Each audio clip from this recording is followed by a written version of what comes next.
My mother is a phenomenal cook. She has rows and rows of cookbooks. You can tell straight away which recipes are her favourites because those pages are speckled with tomato sauce or dabbed in flour or have tiny specks of little oats flaked on. Each caked on ingredient a timeless endorsement of her approval. When I was growing up, my friends would always hang on well into the evening in the hopes of being invited to stay for dinner, which they always were. Because of my discomfort with surprises and my love of routine, the week's menu was decided in advance and rarely strayed. Spaghetti bolognese, lasagna, and brown stew were my personal favourites. Each one was made from scratch with a recipe that other mothers just could never replicate. One tradition that never ever changed was a roast dinner on a Sunday. Chicken, beef or lamb with roast potatoes and some vegetable that was eaten first just to get it out of the way. All of this was drowned in my mother's gravy.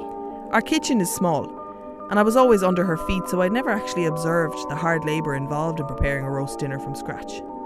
As all the trappings were brought to the table, I watched the button on the kettle click off. Then I watched, almost in a daydream, as my mother opened the corner press. The right-hand part of the door moved back at the hinges, pulling the left panel to reveal a trove of jars and cans. I watched in awe as she reached for a brown cardboard jar. Aran Gravy Rich, it read.